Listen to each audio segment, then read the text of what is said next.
Satu waktu dia pernah duduk, ada Khabbab. Lalu Umar berkata, wahai Khabbab, bisa nggak engkau ceritakan kepada kami bagaimana dulu bentuk siksaan yang ditimpakan kepadamu? Karena kami dengar dulu kamu luar biasa disiksa. Tapi Umar tidak pernah ikut-ikutan menyiksa pada saat di Mekah tentunya. Dia hanya bertanya. Maka Umar menangis dan menanyakan, beberapa sahabat sempat menangis yang ada di sekitar Umar. Lalu berkata, wahai Khabbab, apa yang mereka lakukan dengan kau? Yuriduna an yutfi'u nurallahi biafwahihim. Khabbab pernah datang kepada Amir Mu'minin Umar bin Khattab radhiyallahu anhu, maka Umar mendudukkannya di tempat duduknya. Maka Umar berkata, di muka bumi ini tidak seorang pun yang paling berhak untuk duduk di sana daripada orang ini selain satu orang. Maksudnya, waktu Khabbab duduk di sebelahnya Umar, maka Umar mengatakan tidak ada orang paling layak duduk di sini kecuali orang ini dan ada satu orang lagi.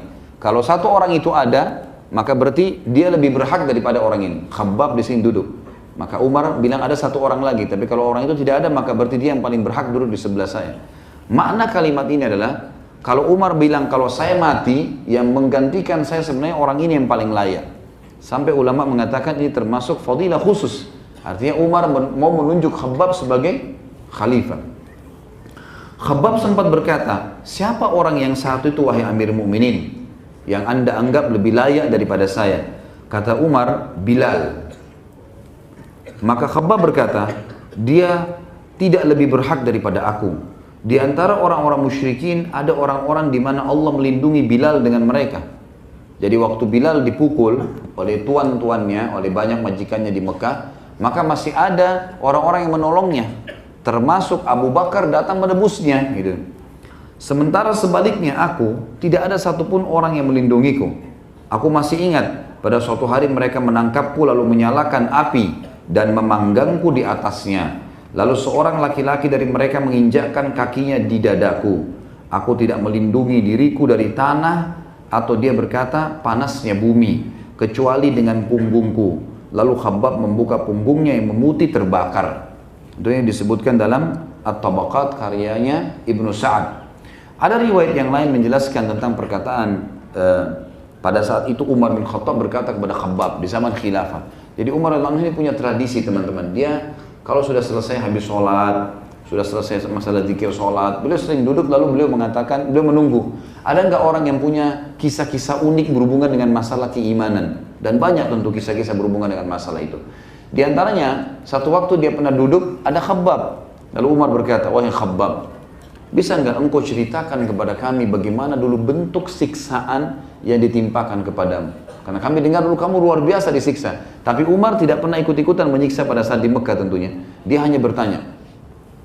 Maka pada saat itu Khabbab pun dalam riwayat ini dikatakan membuka bajunya. Dan ditemukan ada lubang yang sangat dalam, luka bakar dan lubang ke dalam itu dari sebelah tulang ekornya sisi kanan. Dari leher sampai ke tulang ekor belakangnya. Dibuka semua. Lubang dalam berwarna hitam. Luka.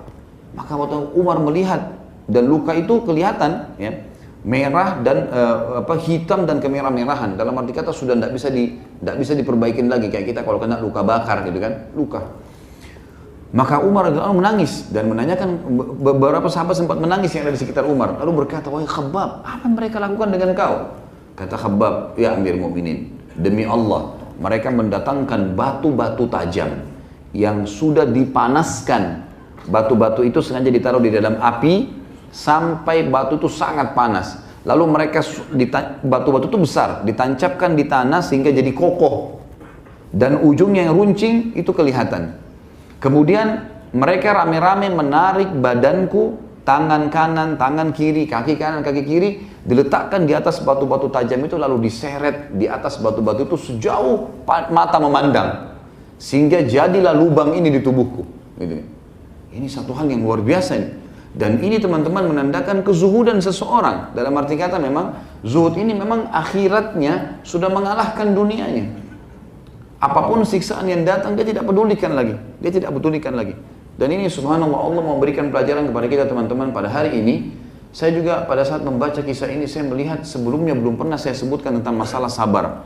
Di antara 15 orang sahabat yang sudah kita sebutkan, umumnya punya kelebihan atau hukum-hukum syari yang kita jelaskan. Semuanya berhubungan dengan, ada yang kelebihannya dengan sedekah, ada yang kelebihannya dengan jihadnya, keberaniannya. tapi dengan sabar dalam siksaan ini luar biasa.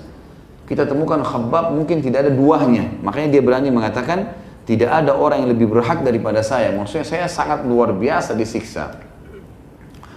Riwayat yang lain dikatakan dari Tariq ibn Shihab rahimahullah berkata, beberapa orang dari sahabat Muhammad SAW datang kepada Khabbab lalu berkata, bergembiralah wahai Abu Abdillah. Ini yang saya bilang tadi, berarti dia punya anak namanya Abdullah. Engkau akan bertemu dengan saudara-saudaramu esok hari. Pada saat itu kebetulan Khabbab sakit keras. Di zaman Ali radhiyallahu anhu sakit keras.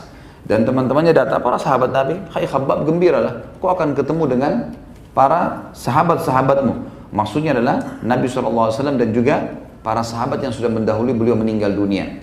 Ya, karena kita orang beriman sudah tahu ya, mati sebuah pintu, semua orang akan masuk ke dalamnya. Kematian adalah awal segala sesuatunya bagi orang beriman. Awal kenikmatan, awal berkumpul dengan orang-orang yang kita cintai yang sudah beriman dan beramal saleh. Awal daripada memanen semua hasil yang kita sudah upayakan di dunia. Dan juga akhir daripada semua cobaan. Itu kematian. Maka seorang mukmin tidak akan sedih. Para sahabat sering saling mewasiatkan kalimat ini. Mereka mengatakan apa, kalau ada yang mau meninggal, berita gembira, kau akan bertemu dengan orang-orang yang kau cintai. Dari orang beriman, artinya akan ketemu di sana. Dan ini memang sudah menjadi sebuah buah bibir di kalangan para sahabat. Dan sebagian ulama mengatakan ini menandakan di alam barzah itu ada pertemuan. Bagi orang-orang beriman, di kuburan, di alam barzah, itu dia selain menikmati taman dari taman surga di kuburannya, dia juga ada pertemuan dengan yang lainnya. Dan ini sesuai, sejalan dengan sabda Nabi SAW tentang doa orang yang meninggal. Allahumma rzuqhu daran khaira min diyarihi. Ya Allah, karuniakan dia rumah lebih baik daripada rumahnya di dunia. Wa ahlan khaira min ahlihi. Keluarga lebih baik daripada keluarganya di dunia. Wa jaran khaira min jiranihi. Dan tetangga lebih baik daripada tetangganya di dunia. Berarti menandakan di sana ada kehidupan. Sampai ulama mengatakan kalau seseorang mengantar jenazah, maka mungkin dia melihat yang lahat itu batu, nisan dan tanah. Tetapi bagi orang-orang, bagi jenazah itu sendiri, dia sudah melihat itu sebuah alam. Dia sudah tahu siapa yang ada tetangganya, apakah lagi disiksa atau enggak, dia sudah tahu. Makanya orang-orang beriman tidak boleh dikubur kecuali dengan, atau orang muslim kecuali dengan muslim. Karena yang kafir pasti disiksa, gitu kan? Dan tidak layak bersebelahan mereka di kuburan. Seperti itulah. Nah, ini wasiat atau seringnya para sahabat mengucapkan kalimat tersebut. Dan ini berita gembira juga teman-teman sekalian. Tidak perlu kita seseorang di antara kita merasa kesedihan. Sampai ulama bilang memuncak apapun cobaan datang kepada kita, maka ingatlah selalu kalau dunia akan kita lalui dan kemudian kita akan menuju kepada kehidupan abadi sana.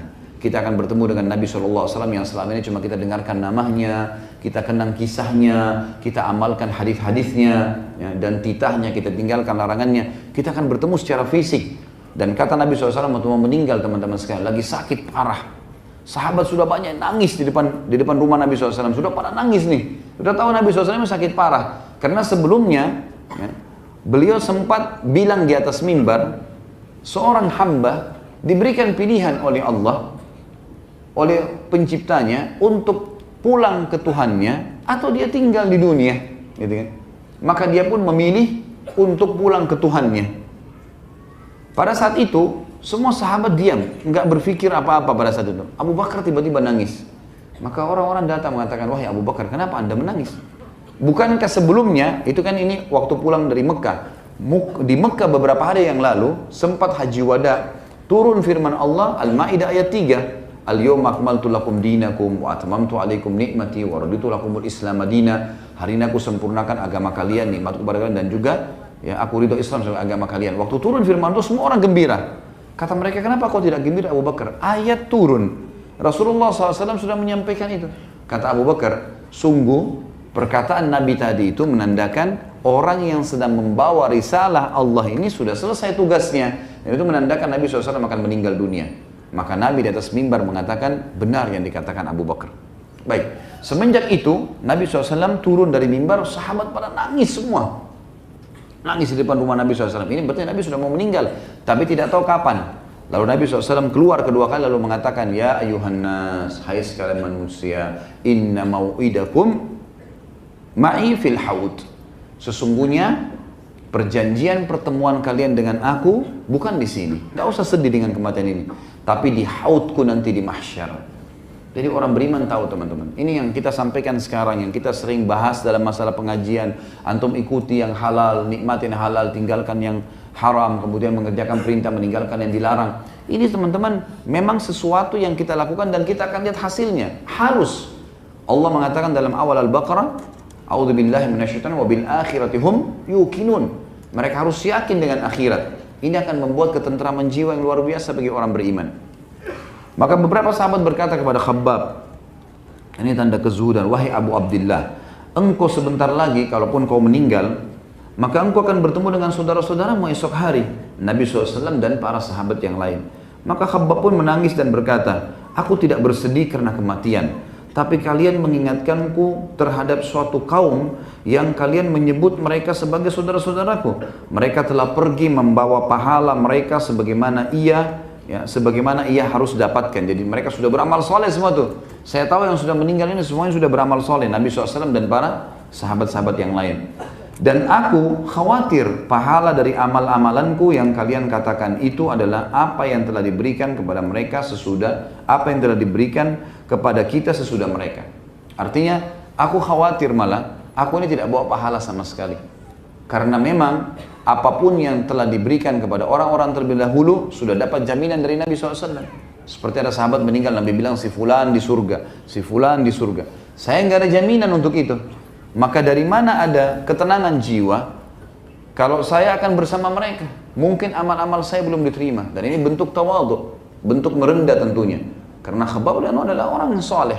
Di kalangan para sahabat juga dipuji sebagai orang yang soleh. Kemudian riwayat yang lain juga dikatakan Abu Wa'il Syarik bin Salamah rahimahullah berkata, kami menjenguk Khabbab ketika dia sedang sakit, salah satu tokoh tabi'in. Lalu dia berkata, Khabbab berkata kepada kami, di dalam kotak itu ada 80.000 dirham.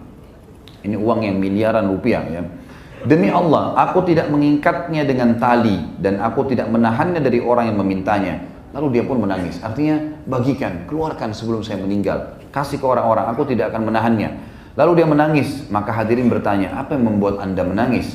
Dia mengatakan, aku menangis karena sahabat-sahabatku yang berlalu dan dunia tidak mengurangi mereka sedikit pun. Ada orang-orang yang sudah berlalu, sudah mati, tapi amal-amal mereka tidak ada pengaruhnya dengan dunia. Mereka betul-betul meninggalkan dunia ini dalam kondisi manen pahala, karena keikhlasan, karena maksimal memaksakan diri. Malam hari mereka sedikit tidur, sedekahnya selalu maksimal, Al-Quran selalu diamalkan dan diperjuangkan, Nabi SAW diperjuangkan. Maka dia katakan, lalu kita hidup, saya ini hidup setelah mereka meninggal, sementara ya kami tidak menemukan tempat selain tanah. Makna kalimatnya adalah, kami akhirnya mendapatkan banyak ghanimah, terbukalah kekayaan-kekayaan, sehingga belum tentu kami bisa bersama mereka karena mereka betul-betul memiliki amal yang sudah pasti diterima oleh Allah. Ini bentuk ketawaduan tentunya. Riwayat yang lain juga dari Qais bin Abi Hazim rahimahullah berkata, kami menjenguk Khabbab bin Arat yang sedang sakit. Dia telah menempelkan perutnya dengan besi panas 7 kali. Maksudnya biasanya orang kalau sakit, maka ada besi yang dipanaskan, itu bukan bara. Yang besi ini tujuannya untuk memberikan kehangatan ke dalam tubuh ya. Maka dia berkata, jika Rasulullah SAW tidak melarang kita meminta kematian, niscaya aku sudah memintanya, sakitku sudah lama. Kemudian dia berkata, sahabat-sahabatku telah berlalu dan dunia tidak mengurangi mereka sedikit pun. Lalu sudah mereka kita diberi sesuatu di mana kita tidak mempunyai tempat untuknya selain tanah. Artinya sampai pada tingkat ya kita tidak tahu amal kita diterima atau tidak. Dan Khabbab bin Anu meninggal wafat teman-teman sekalian di Kufa pada tahun 37 Hijriah dalam usia ini tentu akhir di masa khilafahnya Ali radhiyallahu anhu pada usia 73 tahun dan Ali menyolatinya sebagaimana sudah saya sebutkan tadi. Dan ini adalah manaqib atau hal yang bisa disebutkan sebagai fadilahnya Khabbab.